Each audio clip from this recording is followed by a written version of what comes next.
सभी श्रद्धावान उपासक उपासिकाएं सबसे पहले तथागत गौतम बुद्ध उनके स्वख्यात धम्म और उनके संघ को वंदन करता हूँ। उसी प्रकार मेरे सभी उपाध्याय, मेरे आचार्य, उन सभी जिनसे मैंने कुछ ना कुछ प्राप्त किया है जीवन में, सीखने मिला, उन सभी को वंदन करता हूँ। मेरे सभी कल्याण मित्रों को मेरा बहुत बहुत मंगल कामनाएं।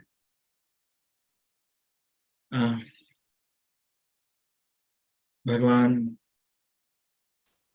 जिनका शासन, भगवान गौतम बुद्ध जिनका शासन काल ही शुरू है, इस शासन काल में भगवान गौतम बुद्ध जिन्होंने अपने 33वें उम्र में बुद्धत्व प्राप्त करके 80 अपनी 80 उम्र तक लोगों को धर्म बताया, धर्म समझाया, धर्म में प्रवेश कराया और कई लोगों को दुखों से मुक्ति दिलाई। उनके इस धर्म से, उनकी शिक्षा से 45 अपने वर्षावास उन्होंने, अगर हम देखें वर्षावास के अनुसार देखें तो ऐसे 45 वर्षावास उन्होंने अपने बुद्धत्व के बाद से बिताए। और आश्चर्य की बात है कि 2 वर्षावास ऐसे है, 2 वर्षावास ऐसे है, उसमें से एक वर्षावास तो इस मनुष्य भूमि पे ही नहीं है, जो कि एक वर्षावास तावंतिसा देवलोक में है। और दूसरा वर्षावास ऐसा है कि जो कि उपासकों के बीच में उन्होंने नहीं बिताया है और ना ही उनके साथ कोई उपस्थापक है उस वर्षावास में, ना ही कोई भिक्षु है। वो वर्षावास जो कि भगवान ने सिर्फ अकेले बिताया है, जो कि बहुत आश्चर्य की बात है। जितनी भी वर्षावास से हम देखते हैं कि तो जब से भंते आनंद उनके उपस्थापक बने, तब से भंते आनंद हर वर्षावास में, हर जगह, हर समय उनके साथ रहे हैं। दूसरी बात, अगर आनंद बनने के पहले हम देखते कि कोई ना कोई भिक्षुओं के साथ या फिर उपासकों से हमेशा भगवान बुद्ध घिरे होते थे। और उसमें से 2 वर्षावास है जिसमें आनंद भगवान के साथ नहीं है और कोई भी भिक्षु संघ भगवान के साथ नहीं है और ना ही कोई मनुष्य भगवान के साथ में है। वो 2 वर्षावास में, एक वर्षावास जो देवलोक में भगवान बुद्ध ने तावंतिसा देवलोक में बिताया, और दूसरा वर्षावास जो है परिलेख वन, यहाँ पे भगवान ने बिताया। अब परिलेख वन में भगवान ने वर्षावास क्यों बिताया तो हम जानेंगे। और तावंतिसा देवलोक में भगवान ने इसलिए बिताया क्योंकि उनकी माता को उन्हें धर्म समझाना था, धर्म में प्रवेश करना था, जो कि उनकी माता पुरुष के रूप में वहां पे देवलोक में थी। तो उसके लिए अपनी माता के ऋण से मुक्त होने के लिए इसलिए वो वहां पे गए। दूसरा जो वर्षावास था उनका, जो परिलेख वन में था, वहां पे इसलिए गए थे क्योंकि भिक्षु संघ में विनय को लेके एक विनय को लेके विनयधर और शुद्धधर भिक्षुओं में एक आपत्ति, एक कलह उत्पन्न हो गया था। और उसको सुलझाने के लिए जब भगवान ने प्रयास किया तो भिक्षु संघ, एक भिक्षु ने ऐसा कह दिया कि भगवान आप इसमें ना गिरे, ठीक नहीं रहेगा। तो ऐसा भगवान को कहने पर भगवान ने उसमें बिल्कुल भी फिर अपनी तरफ से कुछ प्रतिसाद नहीं दिया। और इस बात को जानते हुए कलह शांत भी नहीं हो रहा है, इसलिए भगवान बुद्ध क्या हो गए, वहां से चले गए बिना किसी को बताए, ना कि अपने उपस्थापक को बताया, ना उपस्थापक के लिए रुके और ना ही किसी के लिए। तो ये भी एक कारण है। और दूसरा कारण ऐसा भी बताते हैं कि भगवान बुद्ध हर समय उपासकों से घिरे होने के कारण, भिक्षु संघ से घिरे होने के कारण, जो साधना के लिए जो समय देना चाहते थे वो साधना के लिए समय नहीं हो पा रहा था। और वर्षावास का हम सभी जानते कि एक अच्छा काल होता है और इसके चलते जो समय अपनी साधना को, एक अनंत भी क्यों ना हो, ऐसा नहीं कि अनंत हो जाने के बाद हमें साधना की आवश्यकता नहीं होती है ना। अनंत हो जाने के बाद साधना उसके जीवन का अंग बन जाता है। जैसे कि हमारा भोजन हमारे जीवन का एक महत्वपूर्ण अंग है, उसी प्रकार अनंत के लिए भी आर्य अष्टांगिक मार्ग इस प्रकार से भावित हो जाता है उसके जीवन में कि उसके जीवन का एक हिस्सा हो जाता है। तो समाधि भी एक अंग रहता है।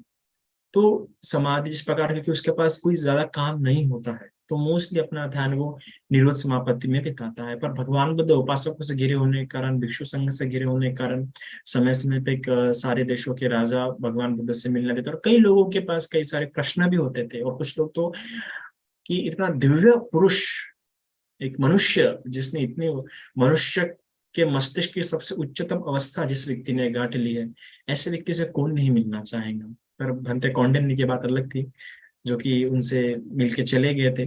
पर बाकी हर कोई उनसे मिलने की हमेशा आशा रखता था। तो भगवान ने यह भी देखा, और दूसरी बात यह भी, संघ का कलह शांत नहीं हो रहा है, और भगवान के होते भी अगर संघ का कलह शांत नहीं होगा तो फिर यह बात उचित नहीं लगती कि भगवान वहां पर फिर भी कलह शांत नहीं हुआ। इसलिए भगवान ये सब स्थितियों को जान के वहां से निकल गए। अब इस घटना से एक बात भी सीखने के लिए मिलती है हम सभी को, कि देखो ऐसा नहीं हो सकता कि हम हर कलह को हम ही शांत कर पाए।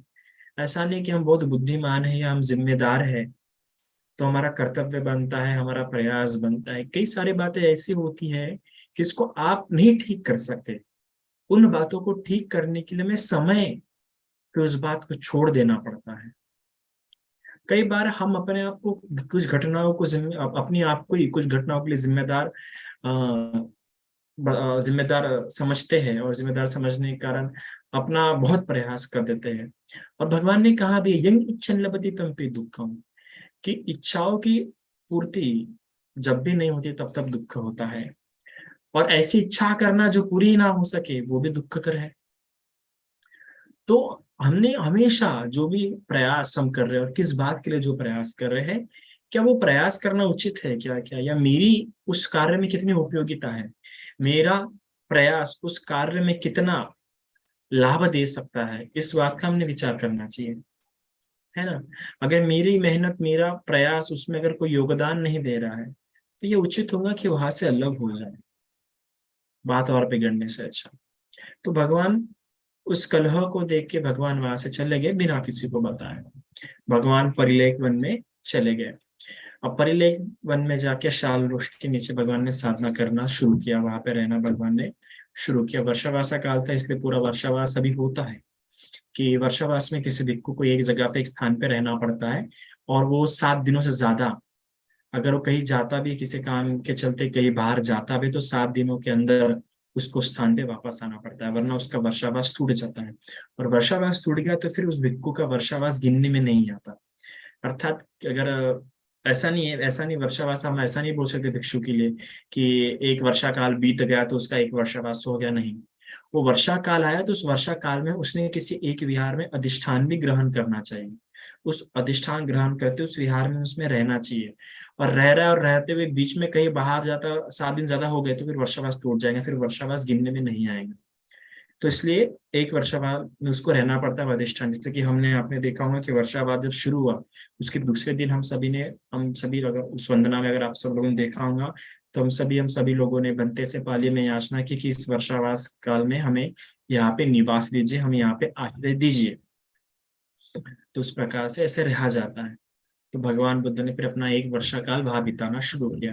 अब वहीं पे क्या था कि एक गजराज थे, पड़ोस के वन में, बाजू के वन में एक एक हाथी था, जो रहता था और काफी विशाल था, शरीर से काफी विशाल था। और काफी विशाल क्या थे, उसके दांत भी थे। तो काफी विशाल था, और हमेशा छोटे छोटे हाथियों से, बच्चे जो हाथी रहते थे, बेबी हाथी, बेबी एलिफेंट्स, उनसे हमेशा वो घिरा रहता था, है ना। और अच्छे कई सारे हाथियों से और हाथियों के समूह से वो घिरा रहता था। तो इसके कारण क्या होता था, इसके कारण उसे जो टहनियां हैं, जो मतलब, क्योंकि लोग तो जो हम देखते हैं कि पेड़ पौधे पत्तियां खाते थे, तो इसके कारण जो छोटे छोटे हाथी है वो कई सारे पहले क्या, जो टहनियों के जो है वो खा लेते थे, है ना, जो घास वगैरह है वो पहले ही खा लेते थे। तो ये इसे क्या होता था, इसे मतलब पहले ही टूटे हुए खाने के लिए मिल जाते थे, मतलब टूटे हुए खाने के लिए मिलेंगे, जिसकी टहनियाँ टूटी हुई है, ऐसे पत्ते या ऐसे टहनियाँ खाने के लिए मिलते थे। और इसके चलते हमेशा अगर कोई उसके पास से जाता था तो उसे घर्षण करके जाते थे, है ना। अगर कोई तालाब में भी उतरेंगे तो ऐसे धक्का देके उतरेंगे, या उसे एकदम रस छटक के उतरेंगे, तो उसे काफी परेशानियां होती थी उसके कारण से। ठीक प्रकार से उसे रहने के लिए या चलने के लिए मिल नहीं पाता था, और हमेशा गिरा होने के कारण काफी समस्या जाती थी उसे। तो उसके मन में ऐसा विचार आता था कि क्या अर्थ है इतना सब रह के, हमेशा परेशानी इतना होती थी, तो उसे वहां पे रहने की इच्छा नहीं थी। इसलिए उसका मन करता कि चलो मैं कहीं और जाता हूँ, कुछ समय एकांत में बिताता हूँ। ऐसा सोच के वो भी परिलेख वन में जाता है। तो जब वो परिलेख वन में जाता है तो वहां से भगवान बुद्ध एक वृक्ष के नीचे, शाल वृक्ष के नीचे बैठे हुए दिखते हैं। और जब बैठे हुए दिखते तो भगवान से इतना वो प्रभावित और आकर्षित हो जाता है कि वो वही भगवान की सेवा करना शुरू करता है इस पूरे वर्षा काल में। और वर्षा काल में जब सेवा करता है तो वो क्या करेंगे, अपने सूंड में जितना पानी आएगा उस पानी लेगा भगवान के लिए, वो जिस स्थान पे भगवान बैठते थे वो उससे अच्छे प्रकार से साफ करेगा, पानी छिड़केगा वहां पे। और जिस पानी से जो जो सेवा कर सकता था अपने सूंड में भरेगा, और भगवान के वैसे पानी से वो क्या करता था, सेवा करता था। ऐसा कहा जाता था कि उस परिलेख उस हाथी के साथ एक बंदर भी भगवान बुद्ध की सेवा करता था। भगवान भगवान के लिए वो क्या लाता था, मधु लाता था, और हाथी का लाता था, केला लाता था। अर्थात भगवान की भोजन की सारी व्यवस्था क्या करते थे, ये हाथी और ये बंदर करते थे। इस प्रकार से दोनों भगवान भी और वो हाथी और वो बंदर भी उस वर्षा काल में वहां पे भगवान के साथ रहे और भगवान की सेवा की, बहुत सुंदर तरीके से सेवा की। देखो बरा कितना सुंदर उस परिलेख उस हाथी को अवसर मिला। अब ऐसा कहा जाता है कि जो 7 लोग भगवान के साथ, जब भगवान का जन्म हुआ था, जो 7 लोग जन्म हुए तो उसमें से ये गजराज भी, ऐसा हमें बुद्धचर्या में पढ़ने के लिए मिलता है कि उसमें से ये गजराज भी क्या हुआ था, जन्म हुआ था। अब हम जानते हैं कि भगवान का जब जन्म होता है तो 7 लोग भी जन्म लेते हैं, इसलिए लेते हैं कि भगवान बुद्ध कभी अकेले जन्म नहीं लेते हैं। उनकी सेवा के लिए, उनके साथ में रहने के लिए हमेशा कोई ना कोई रहने के लिए एक लेता है।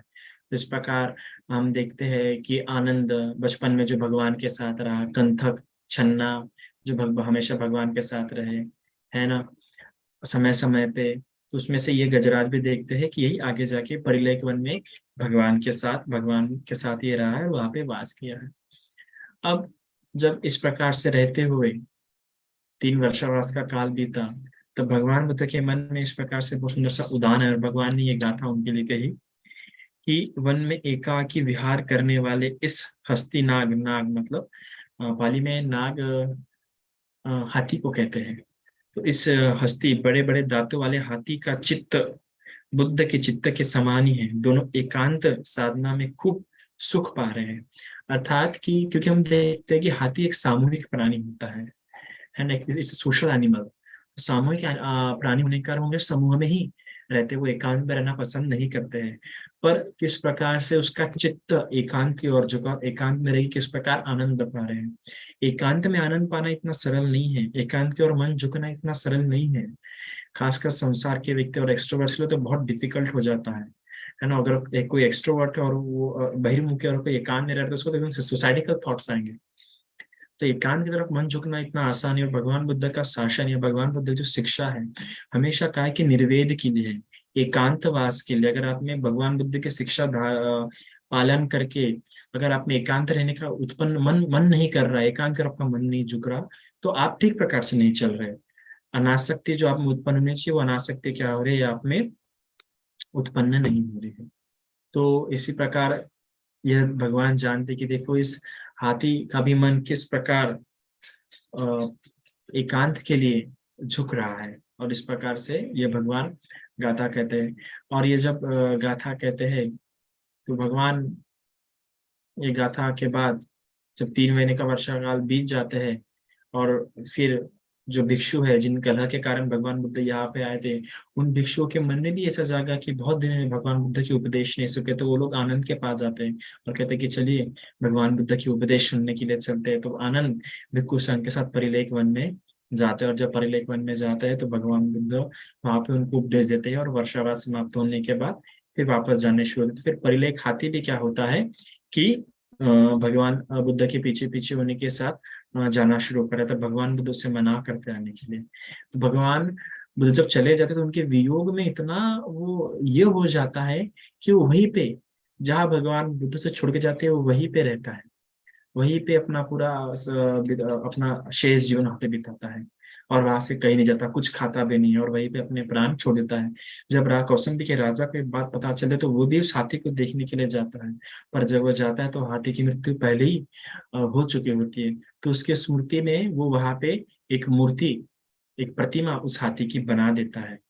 है ना। ऐसा कहा जाता है कि आज भी कौसम, आज भी वहां पे वो उसके अवशेष मिलते हैं उस हाथी की। और वो जो तालाब है, वो तालाब भी वहां पे मिलता है जहाँ पे भगवान बुद्ध स्नान किया करते थे। तो देखो वो परिलेख की श्रद्धा देखो, उसका भगवान के प्रति जो भाव है कि जब भगवान बुद्ध से छोड़ के गए तो उसका किसी और में रुचि नहीं है, किसी और काम में भी। उसके रोजमर्रा के जो कृत्य था कि भोजन में भी उसे क्या नहीं आ रही थी, रुचि नहीं आ रही थी, कि उसने भोजन खाना भी छोड़ दिया। इस प्रकार की श्रद्धा किसमें परि उस हाथी में उत्पन्न हो गई थी।